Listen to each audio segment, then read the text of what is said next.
I needed to share this because I still can't believe what happened. I'm Sarah, 27F, and this is about my now ex-boyfriend Edward, 27M. We started dating during our freshman year of college after meeting in a shared chemistry class.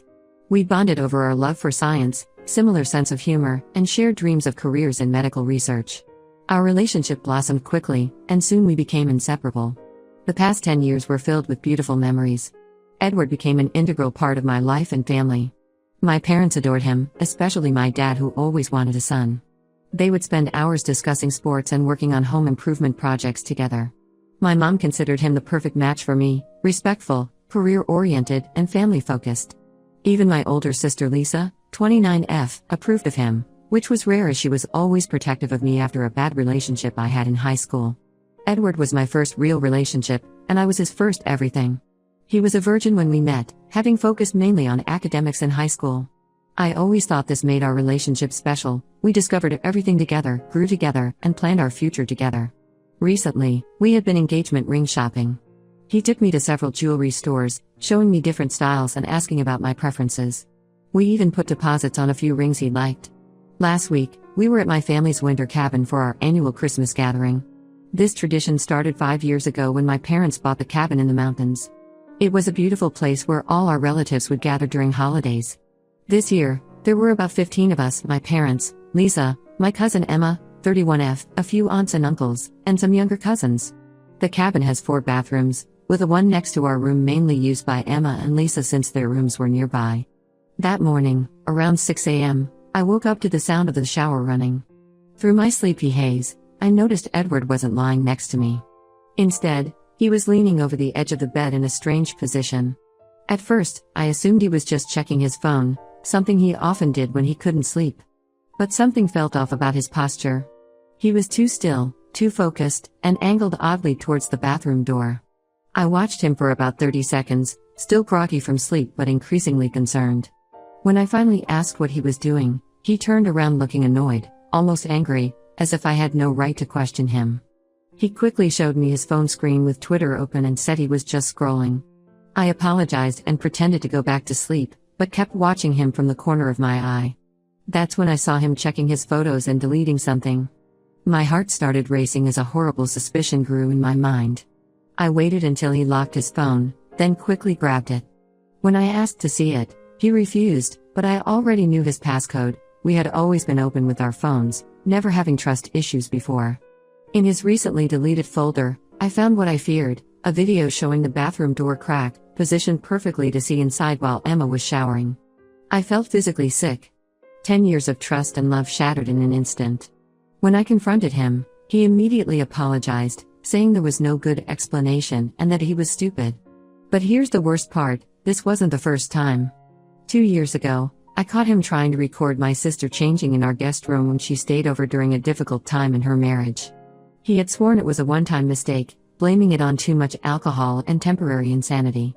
He begged for forgiveness, promising it would never happen again. I believed him then, partly because we had been together for so long and I thought I knew him. Edward tried to explain himself, saying he was curious about other women since I was his only sexual partner. He claimed he loved me and would never actually cheat, but just wanted to look. As if that made it any better. I was disgusted not just by his actions, but by how he tried to justify them. He suggested maybe he needed therapy, but it felt like he was just saying whatever he thought would make me forgive him again. I immediately told Emma what happened. She was horrified and wanted to tell everyone, especially Lisa since she had also been a victim. But I begged her to let me handle it first. I didn't want to ruin Christmas for the whole family, particularly my younger cousins who adored Edward. We quietly packed our things and left early, telling everyone Edward had a work emergency. Emma agreed to wait until after the holidays to tell others, but made it clear she would eventually tell Lisa. The 3-hour drive home was the most uncomfortable experience of my life.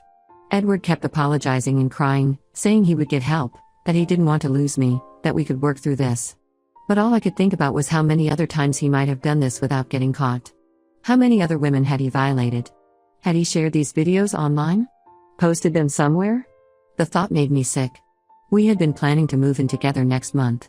We had already put a deposit on an apartment and bought some furniture. All our friends were expecting an engagement announcement soon. Now everything is ruined.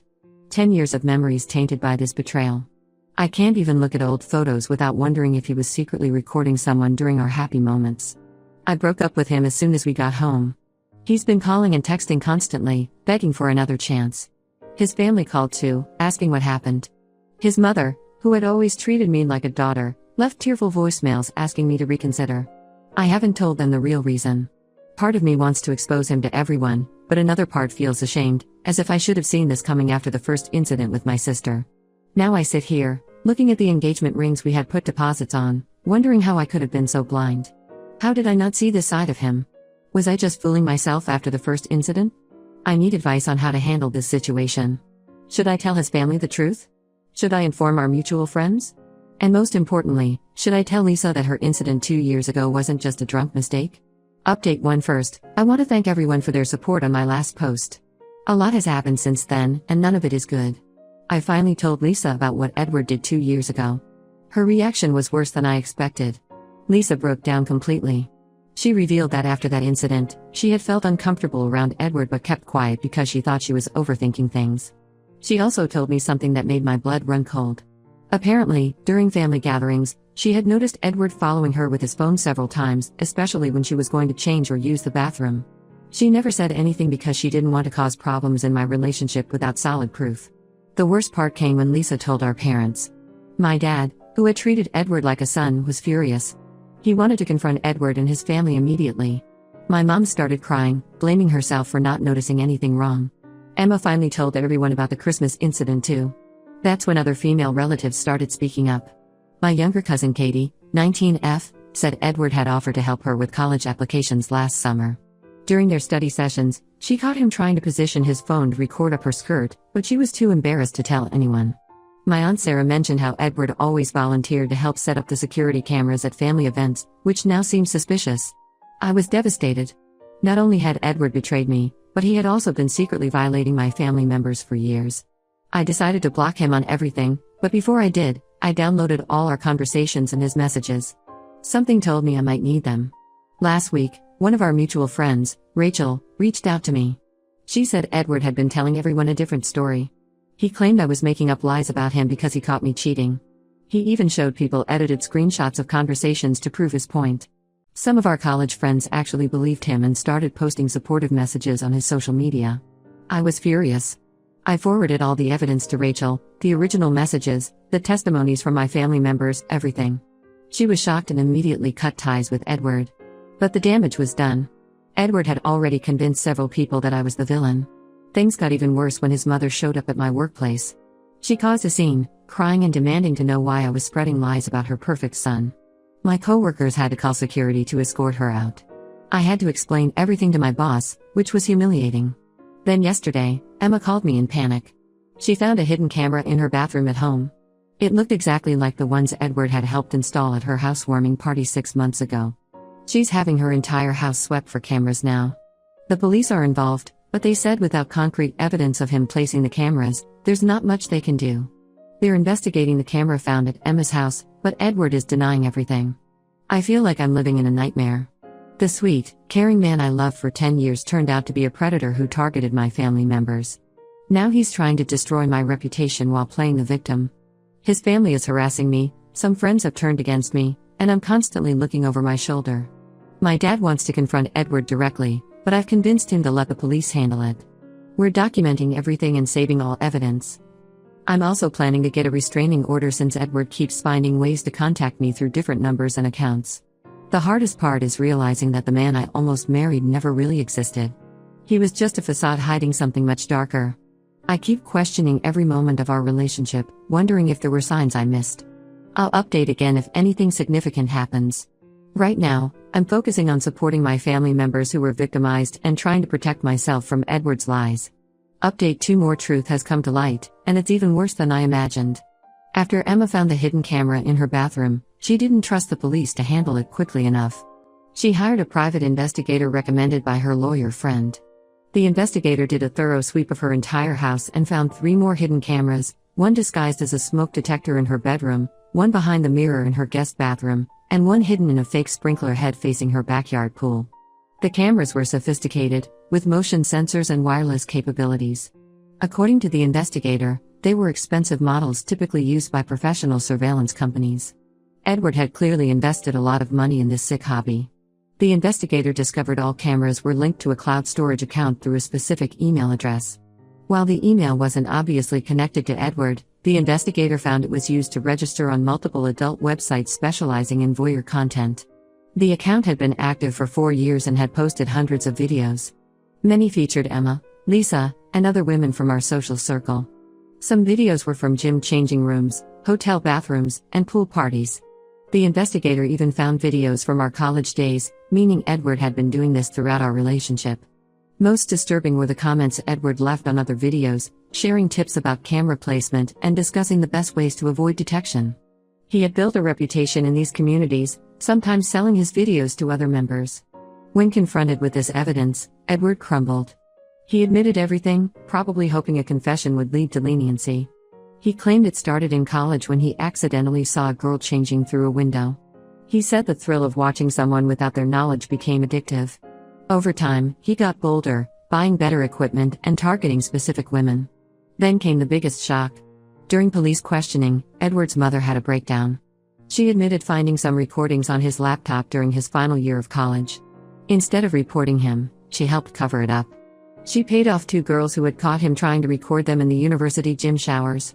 She convinced them not to report him, claiming it would ruin his future medical career. This revelation explained her aggressive behavior toward me. She wasn't just defending her son, she was protecting herself from being exposed as an enabler. The detective said she could face charges for obstruction of justice and paying off witnesses. The news spread through our social circle like wildfire. Edward's supporters, who had believed his lies about me cheating, turned against him. The evidence was too overwhelming to deny. His workplace fired him immediately after learning about the charges, not wanting their medical research facility associated with him. Looking back through old photos is surreal now. I noticed patterns I had missed before. At every party, every family gathering, Edward always positioned himself near bathrooms or changing areas. He volunteered to help set up at events, claiming he enjoyed being useful. Now I know he was scouting locations for his cameras. Even during our vacations with friends, he always insisted on handling the accommodation arrangements. I wonder how many of our female friends were recorded in those hotel rooms. The police investigation has revealed the full scope of his activities. They found evidence linking him to over 50 recordings spanning 6 years.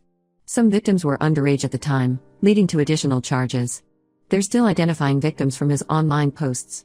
His mother is facing serious charges too. Besides the college incident, investigators found evidence of 2 other times she helped cover up his behavior. She paid off a housekeeper who found a camera in their guest bathroom and convinced a family friend to stay quiet about a similar incident. I've been helping the police identify potential victims from our social circle. It's heartbreaking calling friends to tell them they might have been recorded. Some had suspicious incidents they had dismissed, thinking they were being paranoid. Others had no idea and are devastated. The district attorney says Edward will likely face significant jail time given the number of victims and the presence of minors in some recordings. His mother's charges are also serious, especially since she used her position as a school board member to pressure some victims into silence. I'm still trying to process everything. The man I loved for 10 years, who I almost married, who my family welcomed as one of their own, turned out to be a predator who violated not just my family but countless other women.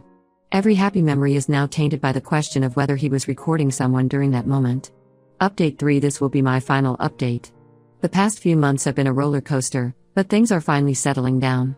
After months of legal proceedings, Edward pleaded guilty to multiple charges of voyeurism and creating/distributing illicit content. The evidence was too overwhelming for him to fight.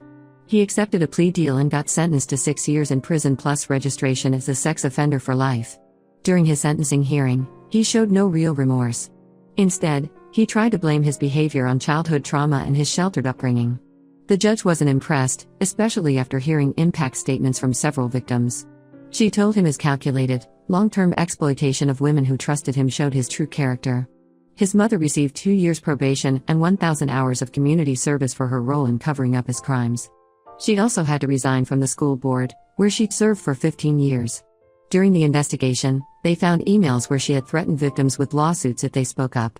His father, disgusted by her actions, filed for divorce after discovering she had secretly used over $200,000 from their retirement savings to pay off victims over the years. The police investigation identified 47 victims in total. Many were from our social circle, friends, family members, and even some of his former patients from the research facility where he worked. Some videos dated back to our college years, involving our classmates and dormmates. The police tech team is still working to remove all content from various websites, but they say some videos may never be completely erased from the internet. Emma and Lisa filed a civil lawsuit against Edward and won a substantial settlement. Instead of keeping the money, they used most of it to create a support fund for all the victims, helping cover therapy costs and legal fees. Other victims have filed similar lawsuits. Edward's father has been cooperative, providing information about his assets to ensure he can't hide money from the victims. I sold the engagement rings we had put deposits on and donated the money to a victims advocacy group.